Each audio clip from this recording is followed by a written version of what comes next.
Good morning बच्चों, मेरा नाम पवन कुमार गुप्ता पीकेजी। हम बात करने वाले हमारे अगले टॉपिक प्रिज्म की। प्रिज्म में देखो क्या होता है, एक ट्रांसपेरेंट मटेरियल जैसे कि ग्लास है ना, इससे बना हुआ एक ट्रायंगुलर क्रॉस सेक्शन का एक टुकड़ा होता है। जैसे मान लो कि ये इस तरह का स्ट्रक्चर जो मैंने आपके सामने बनाया ना, इसमें क्या होगा, रेज एक फेस पे हिट करेगी, इंसिडेंट करेगी और दूसरी साइड से निकल जाएगी। तो इस तरह के स्ट्रक्चर को हम क्या बोलते हैं, प्रिज्म। प्रिज्म में जिस सरफेस पे रे स्ट्राइक करती है ना, मान लो प्रिज्म की इस सरफेस पे रे स्ट्राइक करेगी, फिर वो इस सरफेस से मान लो बाहर निकलेगी। तो ये जो दोनों सरफेसेस जहां से रे स्ट्राइक हो रही है और जहां से रे बाहर निकल रही, उनको हम क्या बोलते हैं, रिफ्रैक्टिंग सरफेसेस। क्या बोलेंगे बच्चों इनको, रिफ्रैक्टिंग सरफेसेस। तो एक सरफेस पे रे इंसिडेंट हुई और दूसरी सरफेस से बाहर निकली, तो refracting surfaces, the surface on which refraction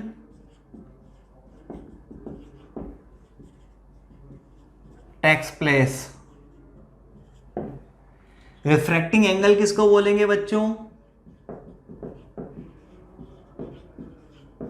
refracting angle का एक और नाम होता है prism angle.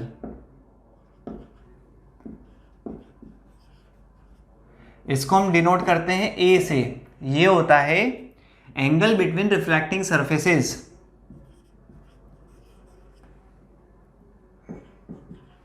Angle between refracting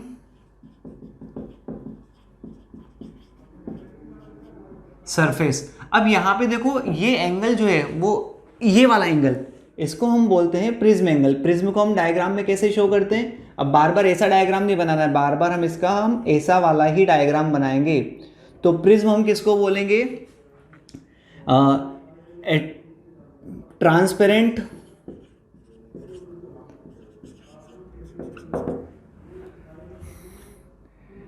piece of material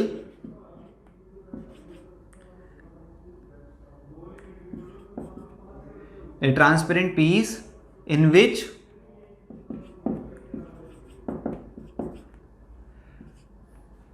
cross section is triangular। मतलब इसका क्रॉस सेक्शन कैसा होता है, ट्राइंगुलर होता है। ये हमने क्रॉस सेक्शन ही बनाया और ये इसका प्रिज्म एंगल। अब देखो, इस पे जब रे इंसिडेंट होगी, जब इस पे रे इंसिडेंट होगी तो वो रे सबसे पहले ऐसे टकराएगी है ना, फिर वो इधर जाएगी, पहला रिफ्रैक्शन, और फिर उसके बाद अगला रिफ्रैक्शन। टोटल कितनी बार रिफ्रैक्शन हुआ बच्चों इसमें, 2 बार है ना। 2 बार रिफ्रैक्शन हुआ ना। देखो पहला रिफ्रैक्शन ये फर्स्ट और ये सेकेंड रिफ्रैक्शन। फर्स्ट रिफ्रैक्शन के लिए ये एंगल I, ये एंगल R1, दूसरे एंगल का रिफ्रैक्शन का इंसिडेंस एंगल R2 और ये E। इस तरह से। तो इसमें ध्यान रखना, 2 बार रिफ्रैक्शन होगा, इसको हम बोलते हैं इंसिडेंट रे और इसको हम बोलते हैं इमर्जिंग रे। ठीक है बच्चों। अब यहां पे हमारे पास टोटल डेविएशन हमें निकालना होता है। ठीक है, यहां पे म्यू क्या है, mu is refractive index of material of prism. ठीक है, तो इस तरह का बेसिक फिनोमिना यहां होता है। एक बार इस बेसिक थ्योरी को नोट करो।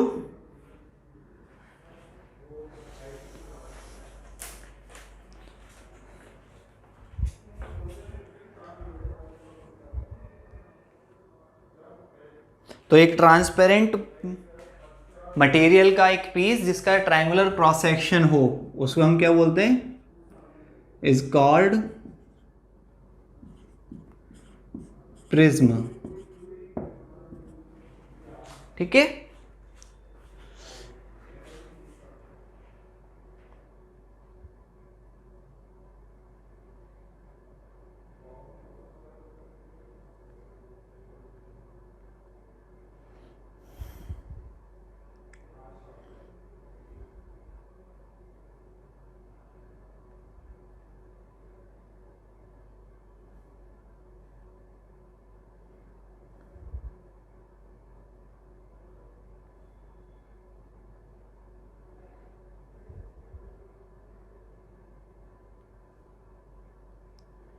चलो अब हम बात करते हैं इसमें टोटल डेविएशन कितना आएगा वो कैसे फाइंड करना है।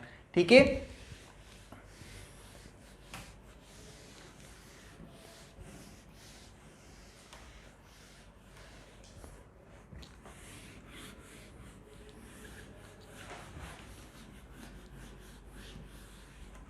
देखो बच्चों, यहां पे हम टोटल डेविएशन अगर फाइंड करना चाहते हैं तो टोटल डेविएशन फाइंड करने के लिए हमने इसी डायग्राम को थोड़ा सा बड़ा बना दिया ताकि हमें ये चीज़ें इजीली फील हो जाए, है ना। अब यहाँ पे हम सारे कंसेप्ट को दोबारा से डायग्राम के थ्रू समझेंगे। सबसे पहले हमने एक रे को इंसिडेंट करवाया, ये रे रिफ्रैक्शन के बाद इस तरह से जाएगी, देखो सीधी जा रही थी लेकिन मीडियम चेंज हुआ ना, रेयरर से डेंसर। प्रिज्म का मटेरियल तो हाई इंडेक्स का है ना, तो रेयरर से डेंसर की वजह से ये रे टुवर्ड्स द नॉर्मल बेंड हुई।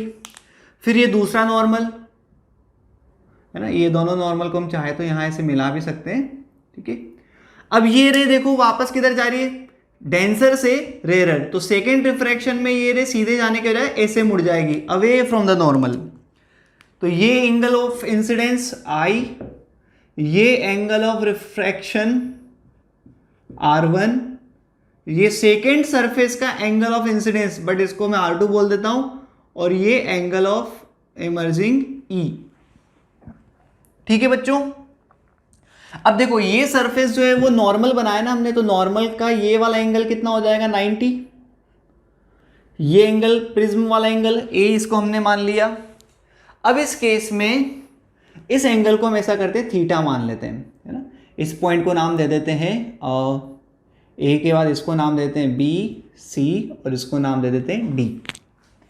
ठीक है बच्चों, अब आपको सबसे पहले यहां थोड़ी सी ज्योमेट्री सॉल्व करनी है।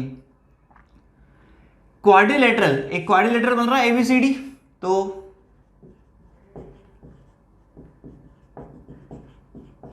क्वाड्रिलेटरल ABCD क्या हो जाएगा, एंगल A है ना, ये एंगल है ध्यान रखना, angle A plus 90 plus theta मिला के कितना होना चाहिए 360। इसका मतलब A प्लस थीटा मिला के कितना होना चाहिए 180। फिर हम बात करते हैं ट्राइंगल,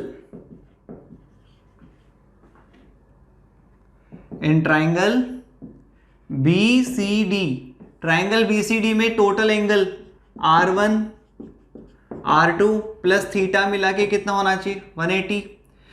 अब देखो ये सेकेंड इक्वेशन है ना, अब देखो R1 R2 में थीटा जोड़ने पे 180 आ रहा है, A में थीटा जोड़ने पे भी 180 आ रहा है। इसका मतलब A की वैल्यू क्या आएगी 180 माइनस थीटा, और R1 प्लस R2 की वैल्यू भी 180 माइनस थीटा। इन दोनों इक्वेशन से हम क्या लिख सकते हैं, बाय 1 एंड 2 हम लिख सकते हैं R1 plus R2 equals to A।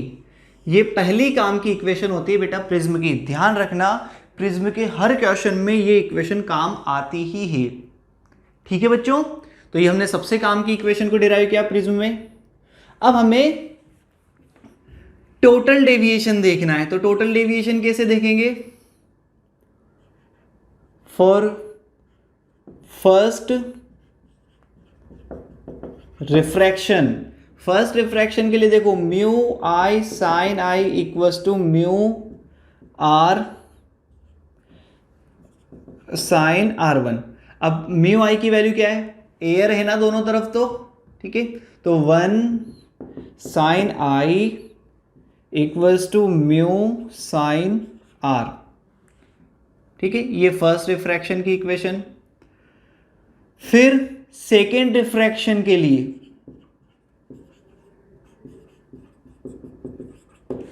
Second refraction की इक्वेशन क्या हो जाएगी, वापस वही mu i sine I2 equals to mu r sine R2। अब mu i second refraction prism से बाहर हो रहा है, प्रिज्म का इंडेक्स क्या है म्यू, तो म्यू साइन I2 क्या है R2, और म्यू आर मतलब कि एयर में हो रहा है तो 1 साइन E। ठीक है बच्चों, हमने यहां पे दोनों की इक्वेशन लिख दी। अब इसके बाद हमारे पास क्या आ जाएगा साइन R2 और साइन E, ये हमारे पास इक्वेशन आ चुकी है। अब देखो साइन R2 की वैल्यू भी तो साइन R2 यहां लिख दिया और ये साइन R1, ठीक है ना। अब हमारे पास ये दो इक्वेशन और आ चुके हैं, इसको थर्ड इक्वेशन बोल देते हैं, इसको हम फोर्थ इक्वेशन बोल देते हैं। अब हमें फाइंड करना है टोटल डेविएशन। तो देखो बच्चों, टोटल डेविएशन कैसे निकालेंगे? टोटल डेविएशन होता है डेल्टा नेट, फर्स्ट रिफ्रैक्शन का डेविएशन और सेकेंड रिफ्रैक्शन का डेविएशन। फर्स्ट रिफ्रैक्शन में देखो रे ए से जाती लेकिन कितना मुड़ी, इतना, डेल्टा 1 डेविएशन ये, और डेल्टा 2 डेविएशन ये। तो डेल्टा 1 को आप क्या लिखोगे, I माइनस R1, डेल्टा 2 को आप क्या लिखोगे, E माइनस R2। तो डेविएशन नेट, डेविएशन नेट को हम कैसे लिख सकते हैं, I plus E minus of R1 plus R2, और I plus E R1 plus R2 किसके बराबर है, A के बराबर। तो ये हो जाएगा डेविएशन नेट का फॉर्मूला। ध्यान रखना बच्चों, ये फॉर्मूला वापस जनरल है, जनरल तरीका ये होता है ना, उसी से हमने डिराइव किया है, ठीक है। तो हमारे पास ये काम के फॉर्मूला जो आ रहा है वो मैंने यहाँ लिख दिए। तो नेट डेविएशन किस पे डिपेंड करता है, angle of incidence, emerging angle और प्रिज्म एंगल। इसमें मैंने कोई अप्रोक्सीमेशन नहीं लगाया है ना, तो ध्यान रखना बच्चों ये जनरल फॉर्मूला है ना। हमने सबसे पहले क्या किया, थोड़ा सा ज्योमेट्री लगा के R1 plus R2 equals to E, ये रिलेशन डिराइव किया। दो बार रिफ्रैक्शन की इक्वेशन लगा दी है ना, फर्स्ट रिफ्रैक्शन और सेकेंड रिफ्रैक्शन, और उसके बाद हमने टोटल डेविएशन फाइंड करना सीखा। इसमें कोई कंफ्यूजन? चलो नोट करो बच्चों इसको।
ओके बच्चों, ये अभी तक हमने जनरल थ्योरी यहां डिराइव की है।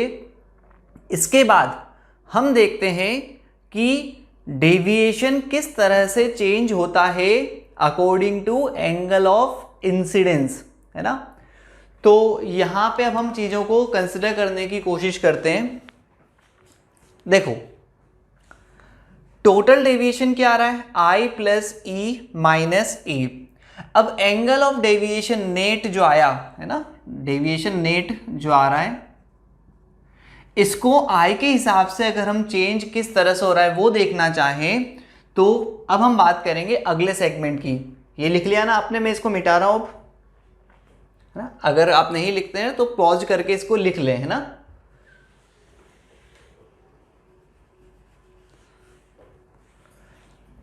अब देखो हमारे पास डेविएशन नेट का फॉर्मूला ये आया। हम बात करेंगे फॉर मिनिमम डेविएशन।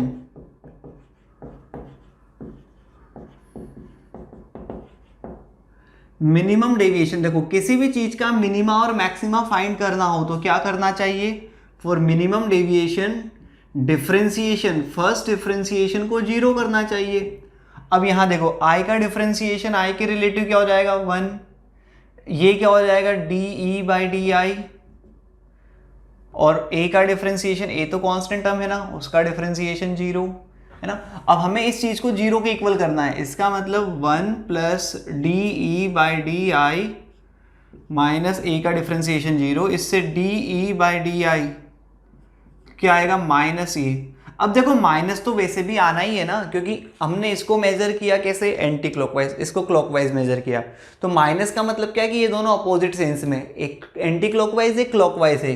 तो इससे हमें क्या पता चला, E इक्वल्स टू आई। इसका मतलब जब एंगल ऑफ इंसिडेंस और एंगल ऑफ रिफ्रैक्शन इक्वल हो, एंगल ऑफ इंसिडेंस और एंगल ऑफ इमर्जेंस इक्वल हो, तो उस केस में डेविएशन मिनिमम होता है।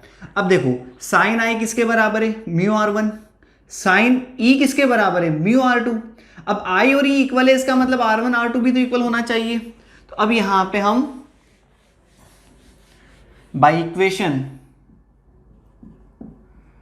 थर्ड एंड फोर्थ लिख सकते हैं R1 इज ऑल्सो R2, और R1 प्लस R2 कितना होता है, A के बराबर होता है ना। तो R1 plus R2 equals to A, और R1 R2 दोनों इक्वल हैं, इसका मतलब दोनों A बाई 2 के इक्वल हैं। तो देखो दोनों को जोड़ने से A आ जाएगा ना। तो ये हमारे पास होती है कंडीशन ऑफ मिनिमम डेविएशन, मतलब जब I और E इक्वल हो तो उस केस में डेविएशन मिनिमम होता है, उसके अलावा डेविएशन हमेशा ज़्यादा आएगा। तो अब देखो बच्चों, यहाँ पे हम डेविएशन का अगर एक ग्राफ बनाना चाहें तो डेविएशन का ग्राफ कैसा बनता है, ये डेविएशन नेट, ये एंगल ऑफ इंसिडेंस, इस तरह का एक ग्राफ बनता है बच्चों। एक पर्टिकुलर एंगल ऑफ इंसिडेंस ऐसा आता है जब डेविएशन जो है वो मिनिमम हो जाता है। अब इस केस में आप मिनिमम डेविएशन निकालना चाहो तो कैसे निकालोगे, I plus E minus A, I plus I minus A means 2i minus A, this is what minimum deviation की वैल्यू। तो मिनिमम डेविएशन कितना हो जाएगा, 2i माइनस ए। ये i कौन सा है, जिसके कोरोस्पॉन्डिंग डेविएशन मिनिमम है ना। ये i वो एंगल ऑफ इंसिडेंस है जिसके अकॉर्डिंग डेविएशन मिनिमम आ रहा है। तो ये वाला एंगल ऑफ इंसिडेंस आपको रखना है। ओके बच्चों, अब इस केस में हमने ये निकाल लिया। अब इसके बाद हमें रिलेट करना होता है। देखो I की वैल्यू को हम यहाँ पे इक्वेशन थर्ड को अगर सॉल्व करें तो इक्वेशन थर्ड से हम क्या लिख सकते हैं, 1 साइन I है ना equals to mu sine R। अब मिनिमम डेविएशन के लिए इसको अगर लिखना चाहें, फॉर मिनिमम डेविएशन, तो I की जगह देखो मैं क्या लिख सकता हूं, 1 साइन I की जगह मैं लिख सकता हूं del minimum plus A by 2। इस इक्वेशन से I की वैल्यू क्या आ जाएगी, I equals to del minimum plus A by 2। इस वैल्यू को मैंने यहां पुट कर दिया, mu sine R1, sign R1, अब R1 कितना हो जाएगा, A बाई 2। तो इससे मेरे पास एक और फॉर्मूला क्या आ रहा है, mu equals to sine del minimum plus A by 2 upon sine A by 2, ये हो जाएगा म्यू, है ना। और ध्यान रखना ये हमेशा म्यू किसका होता है, प्रिज्म का, किसके रिलेटिव, सराउंडिंग के रिलेटिव, है ना। तो ये हमेशा होता है म्यू रिलेटिव, है ना। मतलब कि म्यू रिलेटिव का मतलब क्या होगा बच्चों, म्यू प्रिज्म बाय म्यू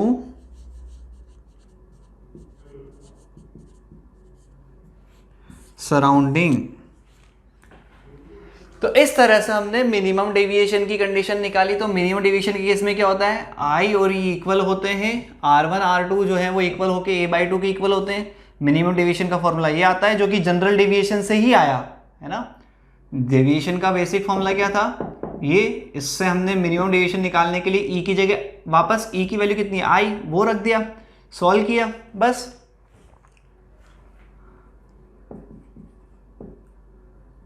तो जो मेन फॉर्मूला था उसी को यूज किया हमने, और उसके बाद फिर इक्वेशन थर्ड को यूज करके ये सॉल्व कर लिया, है ना। ये सब फॉर्मूला आपको ध्यान रखने बच्चों, ठीक है। इसमें भी अगर हम एक केस देखें, अगर स्मॉल एंगल प्रिज्म हो, ठीक है, स्मॉल एंगल प्रिज्म हो और उसमें स्मॉल एंगल मतलब ए काफी छोटा होना चाहिए, तो स्मॉल एंगल प्रिज्म के केस में ये सारे एंगल काफ़ी छोटे हो जाते हैं, है ना। तो फॉर स्मॉल एंगल प्रिज्म, इसको मैं मिटा देता हूं।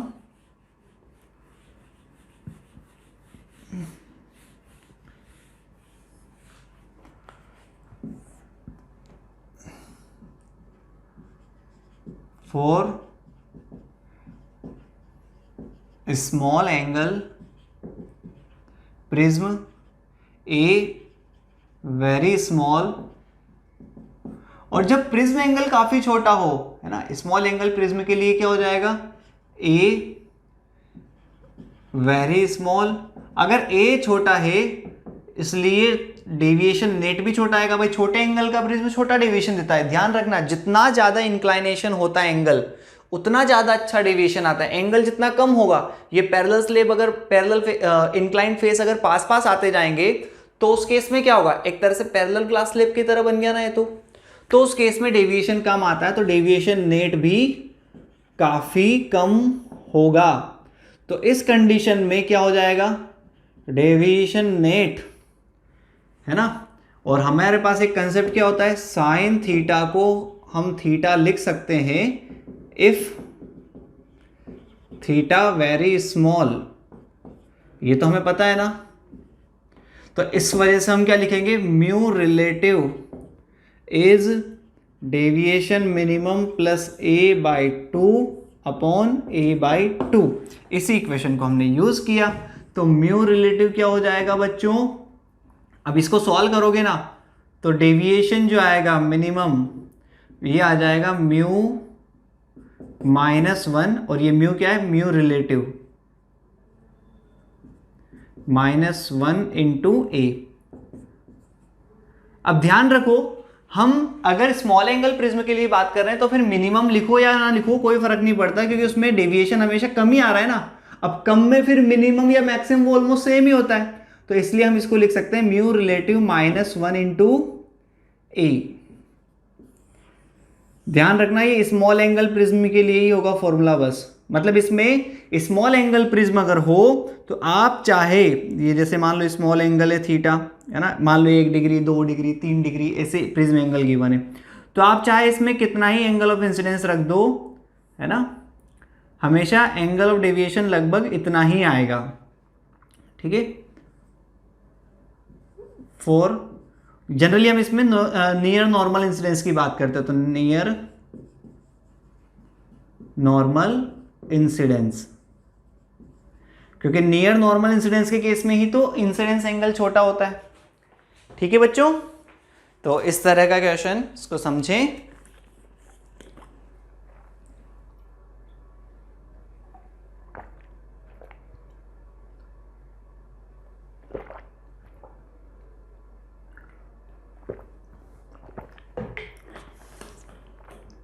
देखो मैं एक बार और एक्सप्लेन कर रहा हूं आपको। हमने मिनिमम डेविएशन निकालना है। मिनिमा या मैक्सिमा निकालने का कंसेप्ट क्या होता है, फर्स्ट डिफरेंशिएशन को जीरो करना है। तो मुझे जिसका मिनिमा निकालना है और जिसके रिलेटिव निकालना है, मैंने उसके रिलेटिव डिफरेंशिएशन करके जीरो किया। तो डेविएशन का बेसिक फॉर्मूला क्या था, डेविएशन का फॉर्मूला था i प्लस ई माइनस ए। तो इसका डेविएशन का डिफरेंशिएशन कर रहा हूं i के रिलेटिव, तो देखो i का डिफरेंशिएशन 1, e का डी बाई डी आई और e का 0। तो डी क्या हो जाएगा, minus of D I. Minus का मतलब क्या था कि अगर आपने i को एंटी क्लॉकवाइज मेजर किया तो e क्लॉकवाइज मेजर है, दोनों के सेंस अलग है ना, इसलिए माइनस लिखा। पर वैल्यू वाइज बात करें तो e और i की वैल्यू आपस में इक्वल हो जाएगी, है ना। तो ये फिर e और i को इक्वल है, तो अब आप यहाँ थर्ड फोर्थ इक्वेशन जो लिखी थी ना मैंने रिफ्रैक्शन की, उनसे अगर आप सॉल्व करोगे तो उससे पता चलेगा R1 R2 भी इक्वल हैं कितने, a/2 के। फिर जब ये वैल्यू यहाँ इस इक्वेशन में डालोगे e की वैल्यू i के इक्वल, तो आपके पास आ जाएगा 2i माइनस a। इसी से मैंने डेल मिनिमम निकाल लिया। फिर इसी को थर्ड रिफ्रैक्शन की इक्वेशन में डाल दिया, i की वैल्यू और R1 की वैल्यू सॉल्व किया, तो आपको म्यू रिलेटिव मिल गया। म्यू रिलेटिव का मतलब क्या है, mu prism by mu surrounding. ध्यान रखना सराउंडिंग दोनों तरफ सेम होना चाहिए, दोनों तरफ एयर या दोनों तरफ कोई दूसरा मीडियम है तो वो दोनों तरफ ही होना चाहिए फिर। ठीक है, फिर हमने छोटे एंगल वाले प्रिज्म के लिए बात करी, तो उसमें क्या होता है, उसमें ये दोनों एंगल काफ़ी छोटे होते हैं। तो थीटा अगर काफ़ी छोटा होता है, साइन के बजाय डायरेक्ट थीटा लिख सकते हैं। उसको सॉल्व किया तो ये आया, ठीक है, ये जो जो फॉर्मूला मैंने आपको स्टार लगाया ना वो आपको डायरेक्ट ध्यान रखने बच्चों, क्वेश्चन इन पे आते हैं। ठीक है, तो इनको डायरेक्ट भी ध्यान रखना है।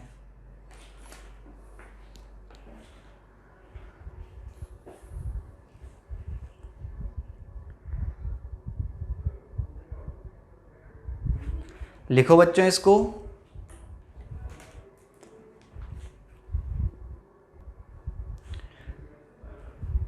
ओके बच्चों, तो इसको लिख लिया ना आपने। अब इसमें हम एक और कंडीशन देखते हैं। देखो डेविएशन हमें पता है कि एक पर्टिकुलर एंगल पे मिनिमम आ रहा है ना। हमने ये देख लिया कि उस पर्टिकुलर डेविएशन मिनिमम के लिए आई और ई इक्वल होते हैं। लेकिन इसके अलावा अगर आप कोई भी वैल्यू ऑफ डेविएशन सेलेक्ट करते हो तो आपको हमेशा दो एंगल ऑफ इंसिडेंस मिलते हैं, एक मिलता है I1 और एक मिलता है I2। ठीक है, अब अगर इस केस में एंगल ऑफ इंसिडेंस है E1 और यहां पे एंगल ऑफ इमरजेंस E1 और E2 है, तो ध्यान रखना I1 की वैल्यू न्यूमेरिकली इक्वल किसके होती है, E2 के, और I2 किसके इक्वल होता है, E1 के,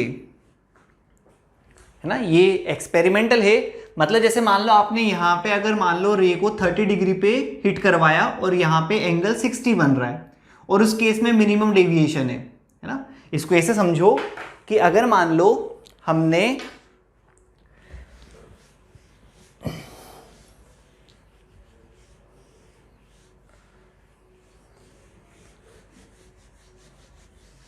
जैसे मान लो हमारे पास जो यहाँ पे एंगल ऑफ डेविएशन का फॉर्मूला आता है, मान लो मिनिमम डेविएशन के केस में इस तरह से रे डेविएट हो रही है और ये मिनिमम डेविएशन मान लो यहाँ मिल रहा है, ये टोटल डेविएशन आया ना, ये मिनिमम है। तो इस केस में I की वैल्यू मान लो अगर 30 है तो E हमने मान लिया 60, ऐसा मान लिया है ना। अब अगर ये मिनिमम डेविएशन का केस है, अगर रे को देखो रिवर्सिबिलिटी प्रिंसिपल क्या कहता है कि अगर आप एक रे को ऐसे परपेंडिकुलर हिट करवाओ तो रे वापस अपने पाथ को रिट्रेस करेगी, है ना। तो अब ये रे वापस पलट के यहां से पलट के वापस ऐसे ही जाएगी, है ना, उसी पाथ को रिट्रेस करेगी ना, तो वैसे ही निकल जाएगी। तो जो पहले एंगल ऑफ इमरजेंस था वो अब क्या बन गया, एंगल ऑफ इंसिडेंस, है ना। और जो पहले एंगल ऑफ इंसिडेंस था वो अब क्या बन गया, एंगल ऑफ इमरजेंस। इसीलिए बोल रहा हूं कि आई और ई इंटरचेंजेबल कैसे, इस रिवर्सिबिलिटी प्रिंसिपल की वजह से कि जो पहले का एंगल ऑफ इंसिडेंस था, देखो ये I1 ये E1 ये I2 और ये E2, तो I2 1 और E2 तो इक्वल हुए ना, और इधर I2 और E1 इक्वल हुए, तो I2 किसके इक्वल हुआ, E1 के, और I1 किसके इक्वल हुआ, E2 के। मतलब इन दोनों केस में अगर मान लो एंगल ऑफ इंसिडेंस 30 डिग्री रखने पे डेविएशन मिनिमम आता है और उस केस में एंगल ऑफ इमरजेंस 60 है, तो आप अगर 60 पे भी इंसिडेंट करवाओगे इधर, तो इधर वापस डेविएशन मिनिमम आएगा और एंगल ऑफ इमरजेंस 30 बन जाएगा। तो अब इसको ऐसे समझते हैं कि एक बार अगर आप यहां पे एंगल ऑफ इंसिडेंस को 60 रखते हो तो इधर एंगल ऑफ इमरजेंस 30 बनेगा, ये भी डेविएशन मिनिमम है अपने एग्जांपल के हिसाब से। और अगर आप इधर एंगल ऑफ इंसिडेंस को 30 रखते हो,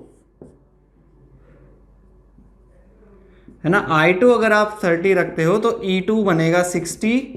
अगेन इस केस में भी डेविएशन मिनिमम आएगा, सॉरी मिनिमम क्या, डेविएशन मिनिमम नहीं, डेविएशन जो भी आ रहा है वो सेम आएगा। ओके, ये डेविएशन जो भी आएगा वो सेम आएगा, वो वाली कंडीशन है कि दो एंगल ऑफ इंसिडेंस ऐसे होते हैं जिसपे डेविएशन सेम आता है। ओके बच्चों, तो लिखो इसको।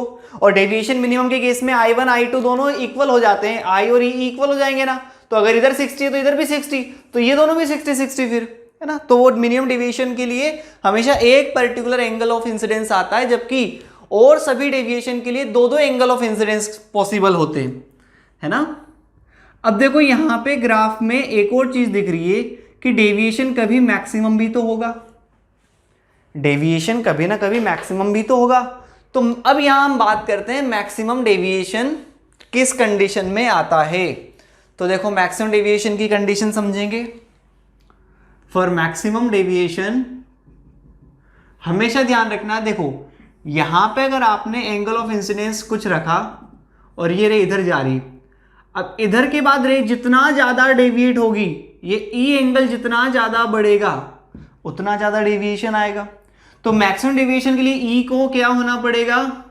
फॉर मैक्सिमम डेविएशन ई होना चाहिए 90 डिग्री। ये मैक्सिमम डेविएशन की कंडीशन होती है।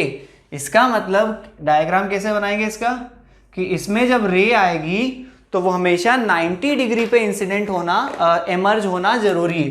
तो रे 90 डिग्री पे ऐसे इमर्ज होनी चाहिए। अब देखो, अगर 90 डिग्री पे रिफ्रैक्शन एंगल बनेगा तो एंगल ऑफ इंसिडेंस कितने पे बनेगा, है ना? अगर ये आर की वैल्यू है ना, ई अगर 90 है तो इसका मतलब R2 कितना हो जाएगा? C, critical angle of incidence जितना ही तो बनेगा फिर ये, है ना? और अगर R2 C हो जाएगा तो R1 क्या हो जाएगा? A माइनस ऑफ R2 यानी कि A माइनस C। तो ये R1 की वैल्यू आ जाएगी और अकॉर्डिंगली फिर एंगल ऑफ इंसिडेंस आप निकाल सकते हो ना। तो ये R1, ये R2 और ये I। ठीक है बच्चों, तो इस तरह से मैक्सिमम डेविएशन की भी कंडीशन आती है ना? तो मिनिमम डेविएशन के केस में I और E इक्वल होने चाहिए। कितने होंगे वो तो कैलकुलेशन से पता चलेगा, है ना? लेकिन आपस में इक्वल होने चाहिए। R1 R2 भी इक्वल होने चाहिए A/2 के इक्वल, वो तो मिनिमम डेविएशन। और मैक्सिमम डेविएशन के केस में एंगल ऑफ इमरजेंस कितना होना चाहिए? 90 डिग्री, है ना? तो जब एंगल ऑफ इमरजेंस 90 डिग्री हो तो उस केस में ध्यान रखना मिनिमम डेविएशन मैक्सिमम डेविएशन आता है। लिखो बच्चों इसको भी। ये हमारे प्रिज्म की थ्योरी कंप्लीट होती है यहां पे, है ना? नोट करो बच्चों इसको, है ना? वीडियो पॉज करके इसको नोट कर लें। ओके बच्चों, तो प्रिज्म की थ्योरी यहां तक कंप्लीट होती है। अगर आपको इसमें कोई भी डाउट है तो आप वीडियो को जहां आपको लग रहा है कि डाउट है वहां पॉज करके दोबारा रिपीट कर सकते हैं, है ना? प्रिज्म की थ्योरी ढंग से समझे, हमारे सारे क्वेश्चन बेसिक थ्योरी पर ही बेस्ड हैं। ओके बच्चों, thank you.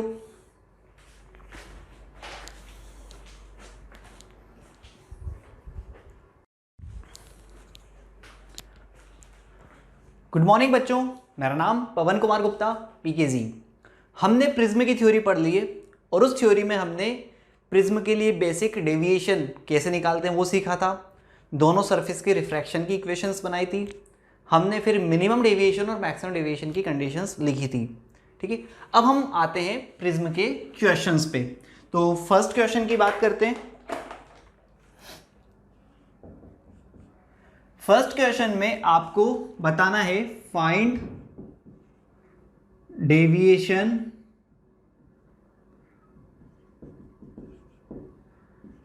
Bye prism. Bracket में प्रिज्म एंगल आपको गिवन है 2 degree. Prism angle 2 degree and refractive index कितना दिया हुआ है बच्चों? इस केस में रिफ्रैक्टिव इंडेक्स हम मान लेते हैं म्यू दिया हुआ आपको 3/2। Find deviation by prism when ray incident normal to one of its face, normal to surface, normal to surface and prism is in water. Water के लिए म्यू वाटर कितना दिया हुआ आपको 4/3।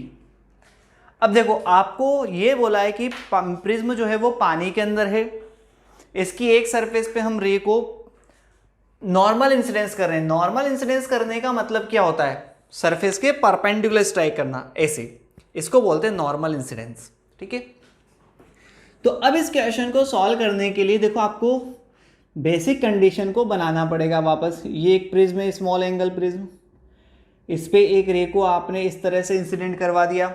ध्यान रखना, जब हम रे को परपेंडिकुलर स्ट्राइक करवाते हैं, हमने जब इस रे को परपेंडिकुलर स्ट्राइक करवाया हुआ है तो इस केस में रे इंसिडेंट नॉर्मल का मतलब क्या है?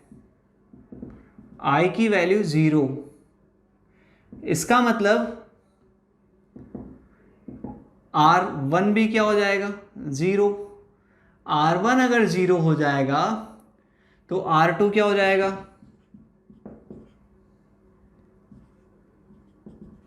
तो 0 plus R2 equals to A, मतलब R2 भी A के बराबर।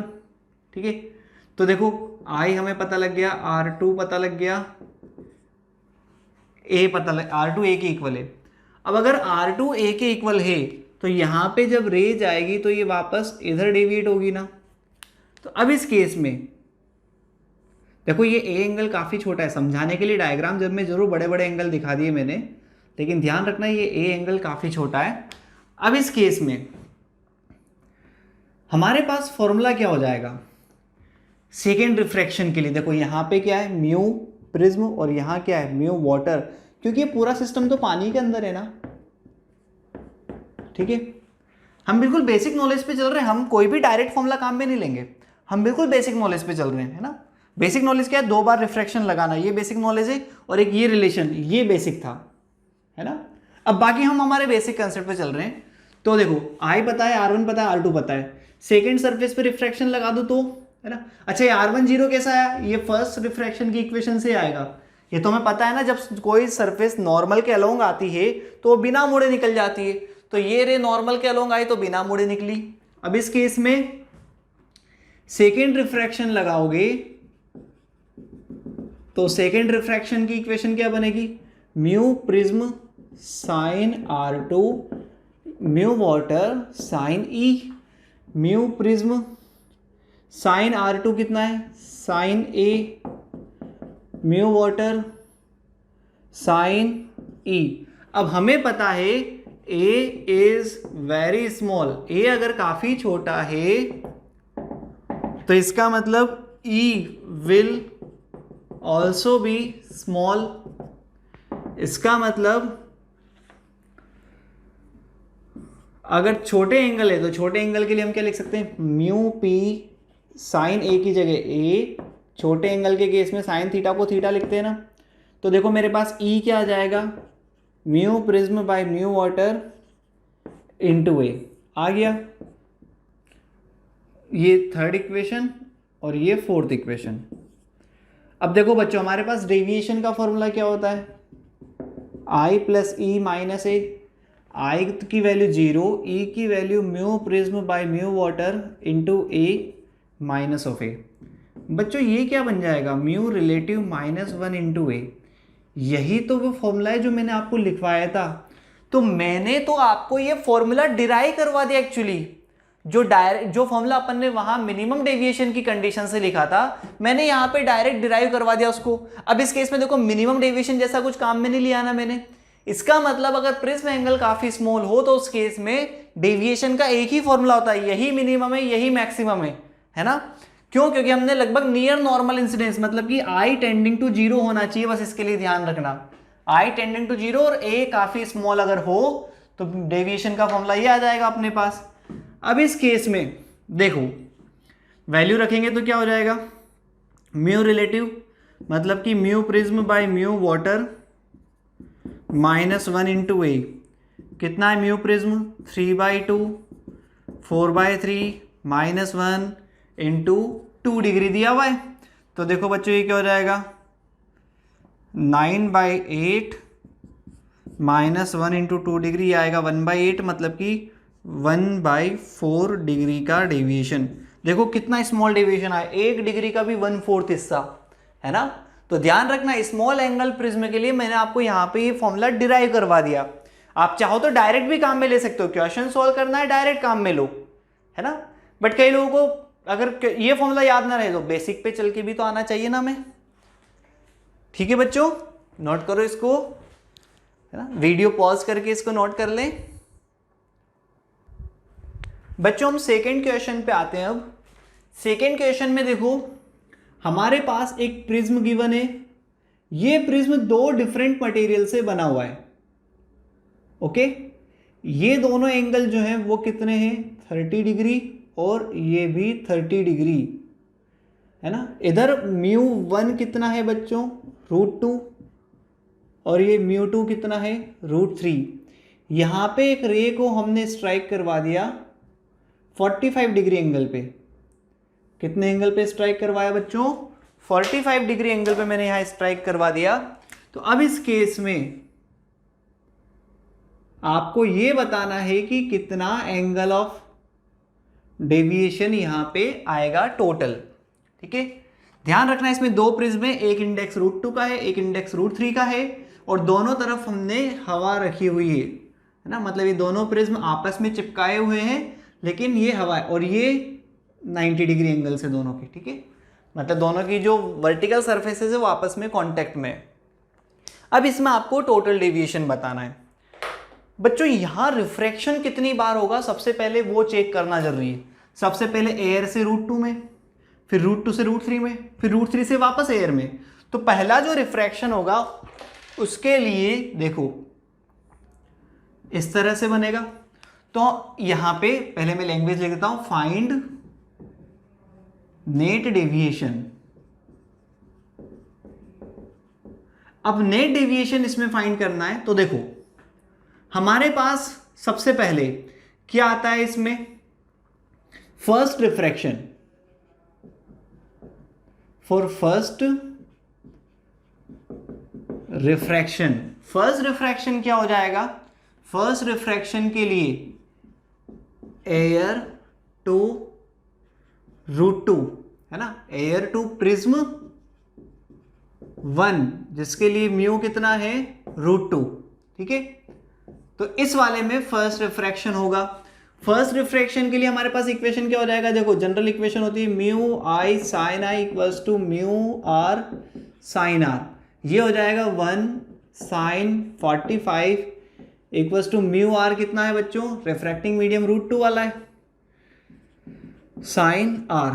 तो sin 45 1/√2, हेयर ऑल्सो 1/√2, और ये sin r। तो ये क्या हो जाएगा बच्चों? sin r is 1/2। It means r कितना हो जाएगा? 30 डिग्री। तो यहाँ पे r कितना बन रहा है? 30 बन रहा है। अब देखो ये अगर r जो है वो 30 बन रहा है, r1 इसको मान लेते हैं, r1 कितना बन रहा है बच्चों? 30। तो अब इस केस में r1 आ गया हमारे पास 30 डिग्री। अब ये देखो ये 30 है तो ये कितना हो जाएगा? ये 60 हो जाएगा ना, क्योंकि टोटल तो 90 होता है। अब ये 30 ये 60, तो ये एंगल कितना हो जाएगा? 30 60, तो ये 90। इसका मतलब बाय ज्योमेट्री हम क्या लिख सकते हैं? For second refraction, second refraction देखो कहां से कहां हो रहा है? प्रिज्म 1 जिसका म्यू कितना है √2 टू प्रिज्म 2 जिसका म्यू कितना है √3। तो इस तरह से सेकेंड रिफ्रैक्शन के लिए I2 कितना हो जाएगा? 0, क्योंकि ये एंगल 90 आने का मतलब क्या है? बिकॉज रे स्ट्राइक परपेंडिकुलर टू सरफेस। जो इन दोनों प्रिज्म की कॉमन सरफेस उस पे एंगल 90 बन रहा है, मतलब सरफेस ऐसे और रे ऐसे स्ट्राइक कर रही है, तो ये तो परपेंडिकुलर स्ट्राइक हुआ ना, जिसमें I0 होता है। अब अगर I0 हो तो R2 भी 0 बनेगा, है ना। हमेशा याद रखो जब भी परपेंडिकुलर स्ट्राइक होती है रे, वो एज इट इज निकल जाती है बिना डेविएशन के। तो R2 0। अब आता है थर्ड रिफ्रैक्शन।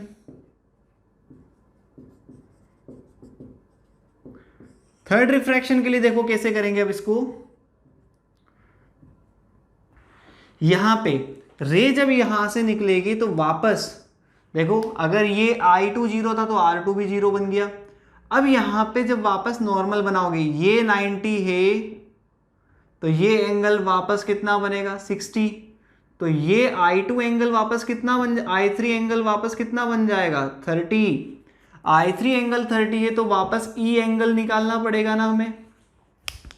तो इस केस में, और ये थर्ड रिफ्रैक्शन कहां से कहां हो रहा है?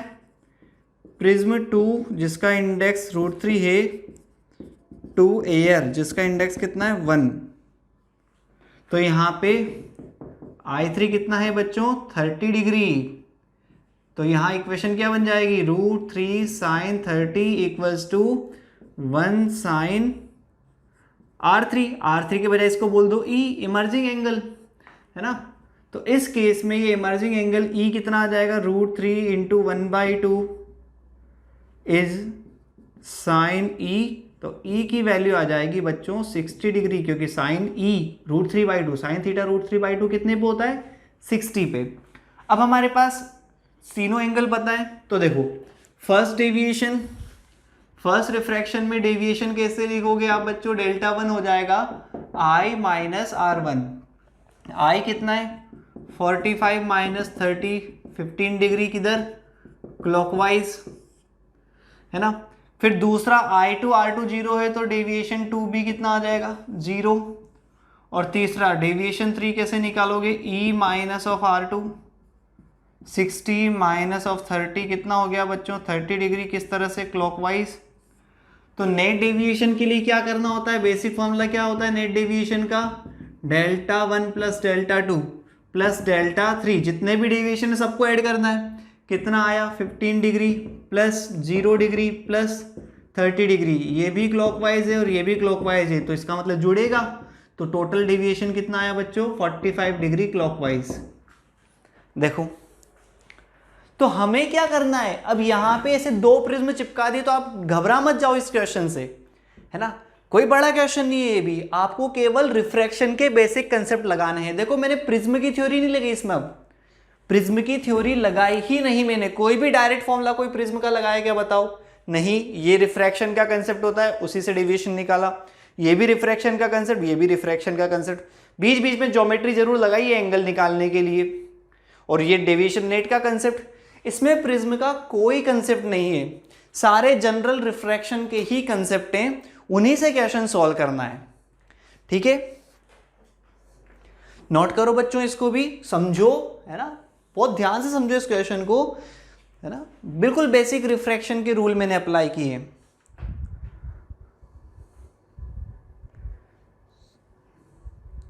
ओके बच्चों, पॉज करके इसको लिखें।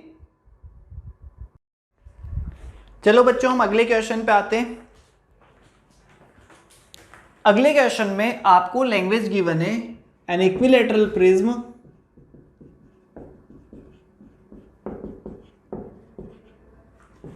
Of refractive index √2, an equilateral prism of refractive index √2, इतनी इंफॉर्मेशन गिवन है। मतलब इक्विलैटरल का मतलब क्या है, प्रिज्म एंगल है 60 डिग्री, है ना। इक्विलैटरल जैसे ही बोल दिया, इसका मतलब क्या है, प्रिज्म एंगल 60 डिग्री आपको यूज करना है जब भी जरूरत पड़े। चलो फर्स्ट पार्ट पाते हैं क्वेश्चन के, find minimum deviation by prism. अब देखो बच्चों, मिनिमम डेविएशन की कंडीशन क्या होती है कि जो एंगल ऑफ इंसिडेंस जिस पे आप रे को इंसिडेंट करवा रहे हो, उतने ही एंगल पे रिफ्रैक्शन भी हो जाना चाहिए। भाई एंगल ऑफ इंसिडेंस और एंगल ऑफ रिफ्रैक्शन जो है वो एंगल ऑफ इमर्जेंस आपस में इक्वल होना चाहिए। इसका मतलब I जितना है उतना ही E भी बनेगा, ठीक है। और R1 R2 भी आपस में इक्वल होंगे, E की वैल्यू I के इक्वल, R1 भी कितना बनेगा A/2 और R2 भी कितना बनेगा A/2। तो अब इस केस में A कितना दिया हुआ आपको 60 डिग्री, इक्विलैटरल प्रिज्म, तो मिनिमम डेविएशन का मतलब R1 equals to R2 equals to A/2, that is what 30 आ गया। I हमसे क्या पूछा है, हमसे मिनिमम डेविएशन पूछा है, तो मिनिमम डेविएशन क्या हो जाएगा बच्चों इस केस में, I plus E minus of A, okay. या फिर हम यहां पे एक और कंसेप्ट लगा सकते हैं मिनिमम डेविएशन के लिए, वो ध्यान से समझना। तो देखो हमें अब यहां पे एंगल ऑफ I और एंगल ऑफ E दोनों की रिक्वायरमेंट है। हमें R1 R2 पता है, I और E अगर आपस में इक्वल है तो इसको हम क्या लिख सकते हैं 2I माइनस ऑफ A, है ना, क्योंकि E की वैल्यू भी कितनी हो जाएगी I के इक्वल, तो ये हो जाएगा 2i माइनस ए। अब हमें i की रिक्वायरमेंट है, तो बच्चों i कैसे निकालोगे? देखो फर्स्ट रिफ्रैक्शन लगाते हैं। फर्स्ट रिफ्रैक्शन की इक्वेशन क्या हो जाएगी? 1 sine i equals to mu sine r1। Sine i equals to mu कितना दिया बच्चों? √2। साइन r1 कितना है? 30। तो ये √2 1/2 इज साइन आई। सो ये कितना आ जाएगा? 1/√2। तो आई कितना हो जाएगा? 45 डिग्री। तो इस केस में ये क्या हो जाएगा? 2 × 45 डिग्री माइनस ऑफ ए, और ए कितना है? 60 डिग्री। तो बच्चों ये कितना हो जाएगा? 90 minus 60 30 degree. This is the minimum deviation. मतलब इस मिनिमम डेविएशन के लिए एंगल ऑफ इंसिडेंस कितना होना चाहिए बच्चों? 45 डिग्री। तो 45 डिग्री पे R1 कितना आ जाएगा? 30। R2 भी कितना आएगा? 30। और E वापस कितना हो जाएगा? 45। और इस केस में डेविएशन मिनिमम कितना आएगा? 30। मतलब ये प्रिज्म आप चाहे एंगल ऑफ इंसिडेंस को 0 से 90 तक कुछ भी रख दो, कभी भी 30 डिग्री से कम डेविएशन नहीं देगा। मिनिमम 30 डिग्री डेविएशन तो देगा ही सही।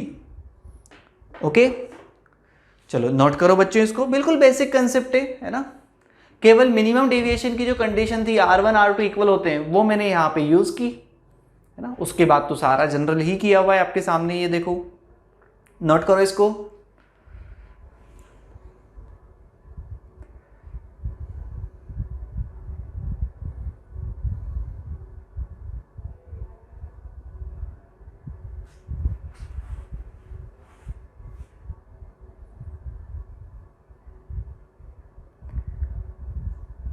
चलो इसी का सेकेंड पार्ट करते हैं,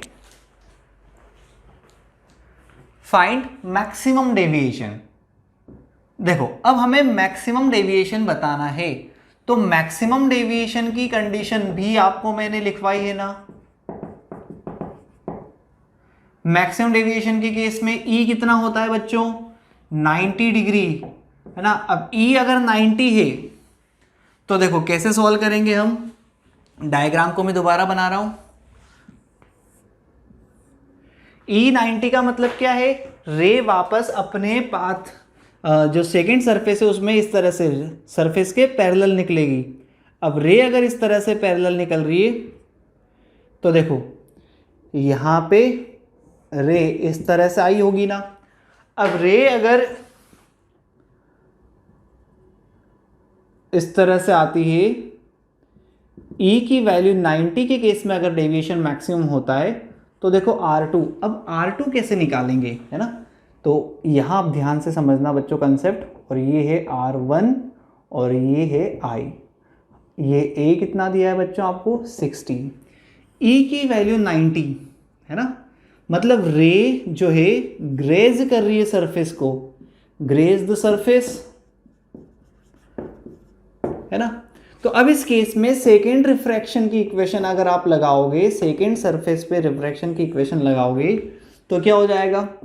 देखो ये इंडेक्स म्यू है, इधर 1 है, इधर तो एयर है ना, इधर भी एयर है। तो mu sine R2 is 1 sine E की वैल्यू 90 डिग्री। तो साइन R2 क्या हो जाएगा? 1/μ। अब 1/μ क्या होता है? साइन C होता है ना ये। तो इसका मतलब क्या हो जाएगा? R2 जो है वो कितना है? Just critical angle. मतलब अगर सेकेंड सरफेस पे रे क्रिटिकल एंगल पे इंसिडेंस हो जाए तो उस केस में मैक्सिमम डेविएशन आता है। अब अगर R2 C के बराबर है तो देखो R1 + R2 कितना था? A के इक्वल। अब यहां C निकालना पड़ेगा ना हमें। C कैसे निकालेंगे? तो यहाँ पे इसी में आप अगर वैल्यू पुट कर दोगे तो R2 = 1/μ यानी कि 1/√2। तो इसका मतलब R2 कितना हो जाएगा? 45 = C, मतलब 45 डिग्री क्रिटिकल एंगल है। तो अब यहाँ पे R1 + 45 = 60। तो R1 कितना आ रहा है? 60 - 45 = 15 डिग्री आ गया। अब देखो फर्स्ट रिफ्रैक्शन पे चलते हैं। फर्स्ट रिफ्रैक्शन की इक्वेशन क्या कहती है? फर्स्ट रिफ्रैक्शन की इक्वेशन कहती है 1 sine i equals to mu sine R1। तो साइन आई हो जाएगा √2 साइन 15 डिग्री। अब इससे आई कितना आ जाएगा, साइन इनवर्स √2 साइन 15 डिग्री। ठीक है, अब यहाँ पे हमने रिफ्रैक्शन को सॉल्व कर लिया ना, फर्स्ट रिफ्रैक्शन सेकेंड रिफ्रैक्शन हमने आई निकाल लिया। अब वापस बेसिक कंसेप्ट पर आ जाते हैं। डेविएशन का फॉर्मूला क्या होता है, डेविएशन का फॉर्मूला होता है आई प्लस ई माइनस ए। तो यहाँ मैक्सिमम डेविएशन का केस ले रहे हैं, तो मैक्सिमम डेविएशन के केस में आई कितना रख दूंगा, sine inverse √2 sine 15 degree plus E कितना है 90 डिग्री माइनस ऑफ 60 डिग्री। तो ये हो जाएगा बच्चों 30। तो ये हो जाएगा 30 degree plus sine inverse √2 sine 15 degree. This is called maximum deviation. तो मैक्सिमम डेविएशन इतना आएगा। ध्यान रखो, कई लोग क्या समझते हैं, हमने ई एंगल 90 किया ना, तो कई लोग समझते हैं कि 90 डिग्री का ही डेविएशन है। नहीं, मैक्सिमम डेविएशन में अब मैक्सिमम डेविएशन कैसे निकालोगे, ऐसे समझो कि ये इंसिडेंट रे ए से जाती, अगर मान लो रिफ्रैक्शन नहीं होता तो इंसिडेंट रे ए से जाती, उसके मुकाबले, है ना, इंसिडेंट रे अगर ए से जाती तो उसके मुकाबले जो डेविएशन आया, ये जो डेविएशन आया है ना, this is called maximum deviation. ठीक है, तो ये होता है मैक्सिमम डेविएशन। बच्चों ध्यान से समझना। वापस बेसिक कंसेप्ट काम में लिए। शुरुआत जरूर मैं उस कंडीशन से कर रहा हूं, जैसे पहले वाले क्वेश्चन, पहले वाले पार्ट की शुरुआत भी मैंने मिनिमम डेविएशन की कंडीशन से ही की थी। अब मैक्सिमम डेविएशन की कंडीशन से शुरुआत की, वापस फिर बेसिक पे चला गया, सेकेंड रिफ्रैक्शन सॉल्व किया, है ना। ये पता था, ई पता था, तो R2 निकाला, R2 से फिर R1 निकाला, और R1 से फिर I निकाला, और फिर बेसिक फॉर्मूला पे चला गया, है ना। तो इस तरह से ध्यान रखना। हमने क्या किया, देखो मैं स्टेप्स लिखूं इसमें। सबसे पहले मैंने कंडीशन लगाई, ये थी स्टेप 1, ये थी स्टेप 2, है ना, ये थी फिर स्टेप 3, है ना। यहां से हम यहां आए, फिर यहां से इधर गए, है ना, ये यहां तक सॉल्व किया, इससे फिर इधर आए, फिर उसके बाद हम वापस इधर गए स्टेप 4, और फिर उसके बाद हम वापस इधर आए स्टेप 5। इस तरह से, तो स्टेप 1 2 3 4 5 इस तरह से सॉल्व करना आपको। ओके बच्चों, ये हमारी स्टेप्स थी, है ना। ध्यान से नोट करें इसको। देखो हमने मिनिमम डेविएशन और मैक्सिमम डेविएशन दोनों फाइंड करना सीखा इस पार्ट में। कोई कंफ्यूजन बेटा आपको?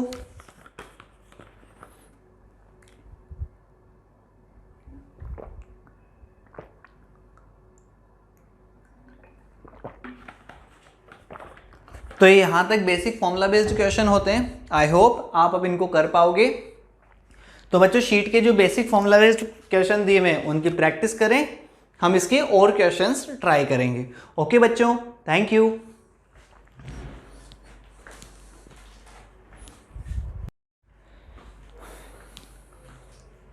हेलो बच्चों, मेरा नाम पवन कुमार गुप्ता, पीकेजी।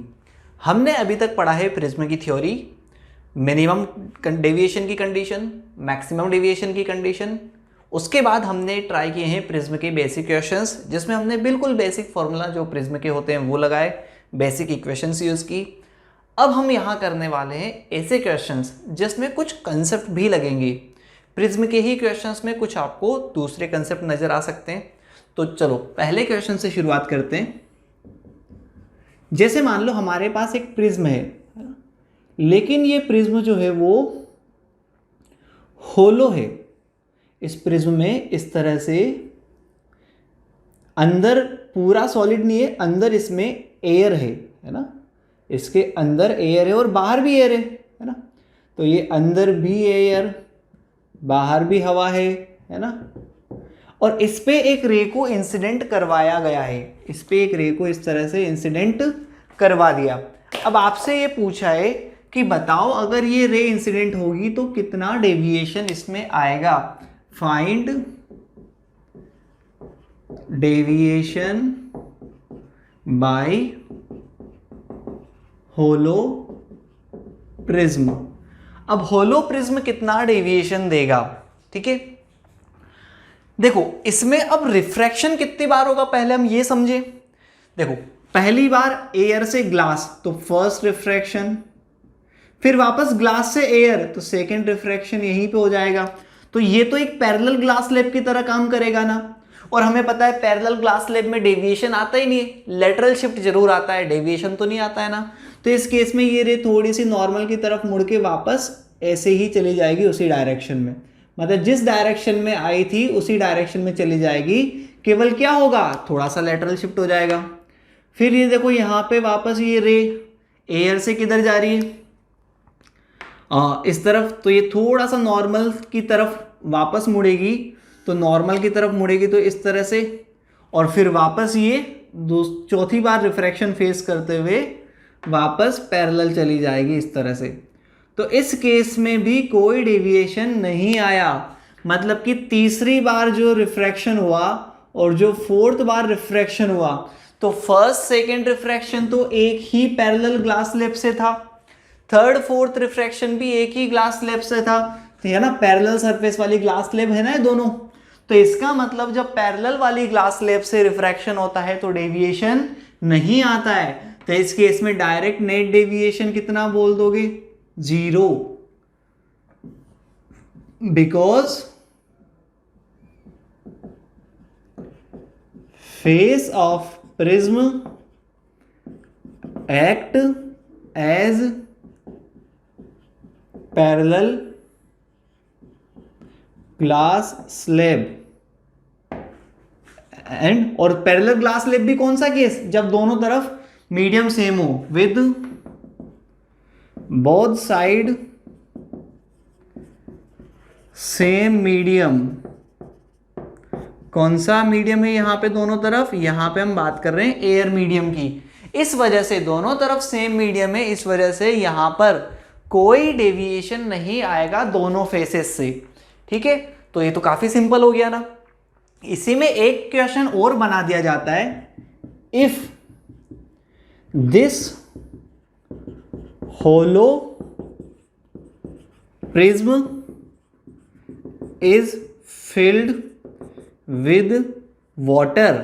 अब मान लो इसी होलो प्रिज्म को पानी से भर दें तो क्या होगा। तो देखो वापस समझते हैं, हमारे पास जो होलो प्रिज्म है उसको इन्होंने इस बार क्या किया, पानी से फिल कर दिया। अब पानी से अगर फिल करेंगे तो अंदर देखो पहले क्या था, एयर से एयर, फिर वापस एयर से एयर, तो दोनों ग्लास स्लैब के दोनों तरफ का मीडियम सेम था ना। लेकिन अब ऐसा नहीं है, बाहर क्या है एयर, फिर क्या है पानी, फिर वापस क्या है एयर, है ना। तो अब यहां एक ग्लास स्लैब में अगर देखें तो एक तरफ हवा एक तरफ पानी, तो इसका मतलब अब इस ग्लास स्लैब का डेविएशन 0 तो नहीं आएगा ना, है ना। तो इस केस में now medium on both side of slab is different है। कौन सा है, एयर एंड वाटर। अब पानी और हवा अगर यहां पे मीडियम की तरह है तो इस केस को देखो हम ऐसे समझ सकते हैं, एक तो होलो प्रिज्म मान लो, ऐसा मान लो कि एक तो कौन सा प्रिज्म है, होलो प्रिज्म, प्लस एक जो अंदर पानी है उस पानी को भी एक प्रिज्म की तरह इमेजिन कर लो ना, कि जो पानी है वो भी एक प्रिज्म बना रहा है। अब देखो इस केस में तो डेविएशन 1 कितना आएगा, 0। कौन सा कंसेप्ट, ये ऊपर वाला कंसेप्ट है ना, जो अबव कंसेप्ट हमने सीखा ना, फर्स्ट पार्ट जो हमने सीखा उसकी वजह से डेल्टा 1 0 आ गया। ये डेल्टा 2 क्या आएगा, नॉन जीरो, है ना। तो अब इस केस में नेट डेविएशन कितना आ जाएगा, डेल्टा 1 प्लस डेल्टा 2 0 और ये डेल्टा 2। इसका मतलब नेट डेविएशन किसकी वजह से, net deviation is due to water. तो ध्यान रखना इस केस में नेट डेविएशन पानी की वजह से आएगा। तो तो फिर सिंपल क्वेश्चन बन गया। जो पानी के लिए अपन जब किसी प्रिज्म को सॉल्व करते हैं तो आप पानी को मान लो कि पानी का प्रिज्म हवा में रखा हुआ है, वैसे सॉल्व कर लो इसको, है ना। ये म्यू क्या मानोगे, वाटर, और इधर हम मान लो एयर, है ना। हमने इस सिस्टम को ऐसे दो का कॉम्बिनेशन मान लिया, खत्म बात। कोई कंफ्यूजन बच्चों? तो इस तरह से हमारा ये पहला कंसेप्चुअल क्वेश्चन आता है जिसमें कुछ भी थ्योरी नहीं लगेगी, केवल आपको ये ध्यान रखना है कि होलो प्रिज्म जो है वो एक पैरेलल ग्लास फेस की तरह काम करता है, इसीलिए उस पे नेट डेविएशन 0 आता है। बस शर्त क्या है कि दोनों तरफ का मीडियम सेम होना चाहिए। ओके बच्चों, नोट करो इसको। बच्चों इसी कंसेप्चुअल क्वेश्चन की सीरीज में हम आते हैं हमारे अगले क्वेश्चन पे। अगले क्वेश्चन में आपको ये दिया हुआ है कि एक प्रिज्म है जो इस तरह से रखा हुआ है, इसका ये फेस वर्टिकल है, इधर प्रिज्म एंगल आपको गिवन है 30 डिग्री, ओके। इसका इंडेक्स आपको गिवन है बच्चों म्यू इक्वल्स टू √3, कितना गिवन है, √3। अब आपसे ये बोला है कि हमने इस पीछे की सरफेस को सिल्वर कोटिंग कर दिया। अब देखो किसी भी सरफेस को सिल्वर कोटिंग करते हैं तो ब्लॉक हो जाती है ना वो, तो मतलब ये पीछे की सरफेस तो एक तरह से मिरर बन चुकी है ना। अब इसमें क्या पूछा है, find angle of incidence of रे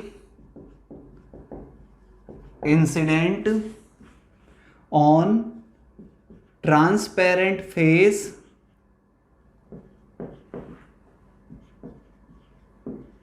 so that ray, just a minute बच्चों, so that ray retrace its path after hitting on silvered surface.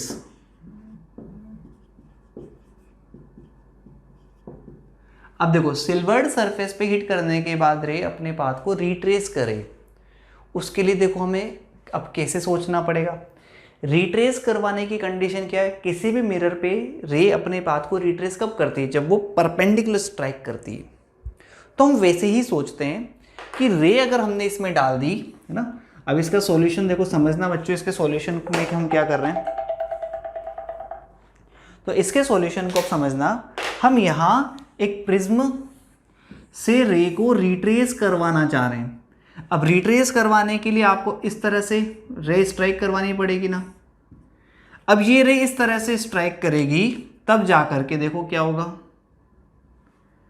है ना। रे इस तरह से स्ट्राइक करेगी तो देखो यहां ये 90 डिग्री, प्रिज्म एंगल ए कितना होगा, 30 डिग्री दिया हुआ है ना। ये तो रे रिट्रेस करेगी तो इसका मतलब उसको परपेंडिकुलर स्ट्राइक करना ही पड़ेगा, ठीक है। तो यहां सबसे पहले कंसेप्ट लिखते हैं, ray will retrace if it hit perpendicular to silvered surface. इसका मतलब ये एंगल 90 होना चाहिए। अब ये एंगल 90, ये एंगल दिया हुआ है 30, तो ये एंगल कितना हो जाएगा 60। इसका मतलब ये R1 कितना हो जाएगा, इसका मतलब R1 हो जाएगा 90 माइनस 60 इक्वल्स टू 30। अब फर्स्ट रिफ्रैक्शन की इक्वेशन लगा दो। फर्स्ट रिफ्रैक्शन किस पे हो रहा है, इस ट्रांसपेरेंट सरफेस पे हो रहा है ना, ये एंगल I मान लिया, तो 1 sine I equals to mu sine R1। Sine I is mu कितना है, √3 साइन 30, √3 इंटू 1/2, तो I कितना हो जाएगा 60, क्योंकि साइन 60 पे ही कितना होता है, √3/2 वैल्यू आती है। अब देखो ये कंसेप्चुअल क्वेश्चन क्या लेंदी था, बिल्कुल नहीं। हमें केवल एक कंसेप्ट लगाना है, कंसेप्ट लगाने के बाद थोड़ा सा ज्योमेट्री लगाएंगे, है ना। तो स्टेप 1 क्या है बच्चों इसकी, पहले तो आपको एक कंसेप्ट सोचना है। स्टेप टू में आपको क्या करना है, use geometry and find R1। कितना आ गया 90 माइनस दिस। और फिर ये स्टेप 3, ये आपकी स्टेप से देखो क्वेश्चन करने की स्टेप पकड़ो। हम सबसे पहले सोचेंगे कि क्या कंडीशंस होनी चाहिए ताकि रिट्रेस हो, फिर उसके बाद एंगल्स देख के R1 निकाल लिया और फिर इक्वेशन ऑफ रिफ्रैक्शन लगा दी। ये कंसेप्ट आपको क्लिक करना चाहिए, है ना। कंसेप्ट क्लिक कर गया तो फिर मैथ्स तो हम लगा ही देंगे, है ना। मैथ्स और फिजिक्स तो हमें आती है, बस लगाना किस सीक्वेंस में क्या है ये आपको प्रैक्टिस से पता चलता है ना बच्चों। तो आई होप आप ऐसे क्वेश्चंस कर पाएंगे। प्रिज्म के और भी क्वेश्चंस हैं, है ना, इसको लिखें एक बार।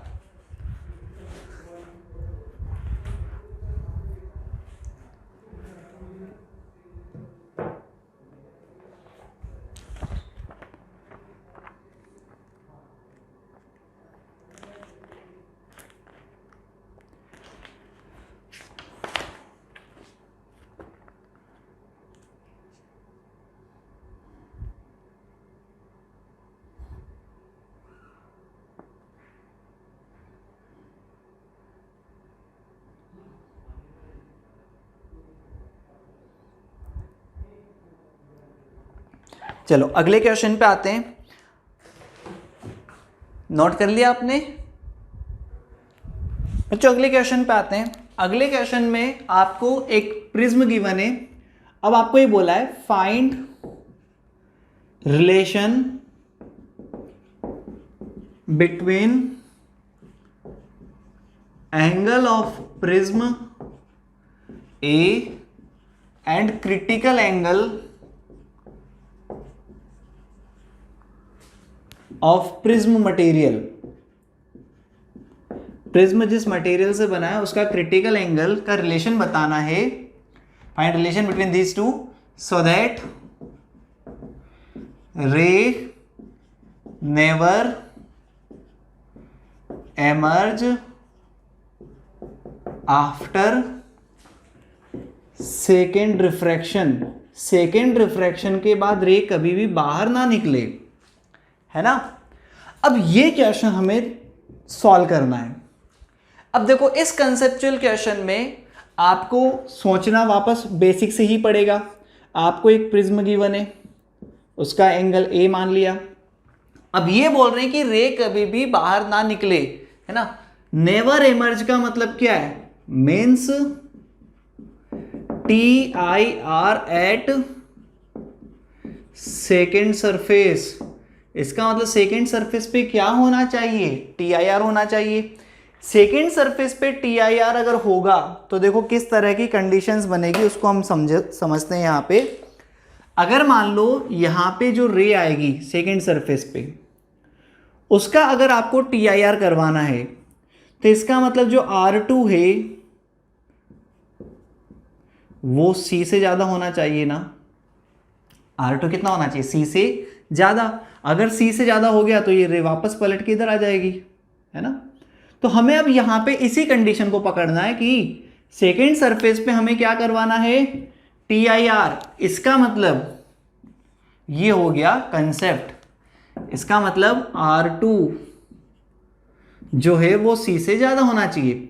इसका मतलब R2 की मिनिमम वैल्यू कितनी हो सकती है, जस्ट C से थोड़ी ज्यादा, है ना।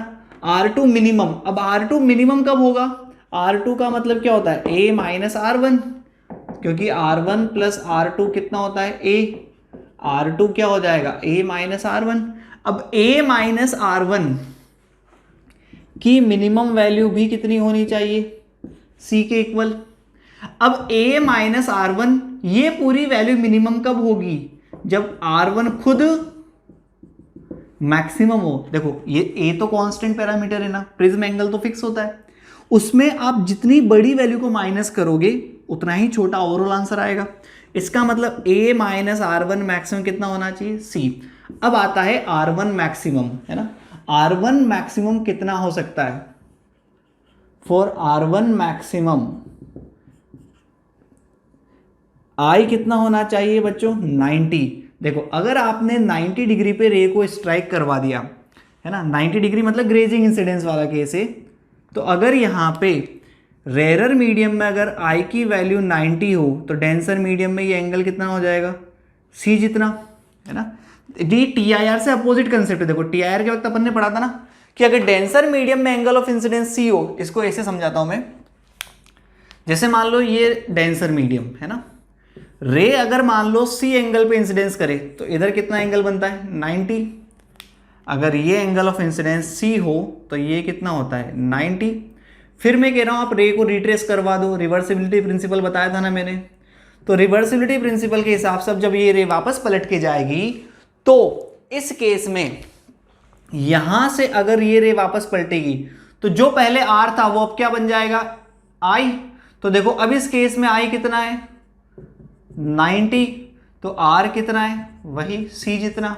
तो आई अगर 90 हो तो आर कितना होता है सी होता है, इसका मतलब, और आई कभी 90 से ज्यादा होगा नहीं ना, तो R1 मैक्सिमम के लिए आई भी कितना होना पड़ेगा मैक्सिमम, और मैक्सिमम कितना हो सकता है 90, इसका मतलब R1 मैक्सिमम भी कितना हो जाएगा सी जितना। इस वैल्यू को यहां डाल दो, इसका मतलब a minus C equals to C, तो a mine equals to 2c। अब हमें तो ग्रेटर देन रखना है ना, तो R2 ग्रेटर देन होना चाहिए C से, है ना। तो इसका मतलब R2 इससे ज्यादा होना चाहिए। ये तो अपन ने एक बार इक्वल लेके हमने कंडीशन सॉल्व की कि R2 मिनिमम इतना होना चाहिए, फिर उसके बाद हमने इसको ऐसे लिख दिया। तो ऐसे हमारी कंडीशन है a इक्वल्स टू 2c। अब R2 C से ज्यादा हो उसके लिए R1 को इससे थोड़ा कम होना चाहिए ना, तो ये हमारी कंडीशन आ जाती है। मतलब a अगर 2c हो तो उस केस में अब R2 C से ज्यादा होने के लिए R1 को इस पूरे को C से ज्यादा होना है, तो इसका मतलब यहां पे R1 ये a इक्वल टू 2c आ रहा है, तो हमारी कंडीशन बन जाएगी a अगर 2c हो या उससे ज्यादा हो तो उस केस में क्या होगा रे विल फेस TIR। एक्चुअली इस केस में इक्वल तो हमने इक्वल के केस में जस्ट वो पैरेलल निकल जाती है, तो हमें C से ज्यादा ही रखना पड़ेगा। तो अब यहां पे हमारी कंडीशन आती है a ग्रेटर देन 2c। तो अगर a 2c से ज्यादा हो तो उस केस में हमेशा ध्यान रखना रे का TIR जरूर होगा, ठीक है। तो ये कंडीशन बिल्कुल बेसिक कंडीशन है। ओके बच्चों, अगर आपको एक ग्रेटर देन साइन में कंफ्यूजन आ रहा है तो हम यहीं से इसको ग्रेटर देन रखते हैं, है ना। R2 मिनिमम भी C से ज्यादा होना चाहिए, ये और ये आ गया, ठीक है। ओके बच्चों, तो इस तरह के क्वेश्चंस आपके कंसेप्चुअल क्वेश्चंस बनेंगे। इसमें कहीं भी हमें कोई रटी हुई थ्योरी काम नहीं आती है, हमें बेसिक कंसेप्ट यूज करने पड़ते हैं। तो इस तरह के क्वेश्चंस की प्रैक्टिस करें बच्चों, प्रैक्टिस से ही इस तरह के क्वेश्चंस होंगे। ओके बच्चों, थैंक यू।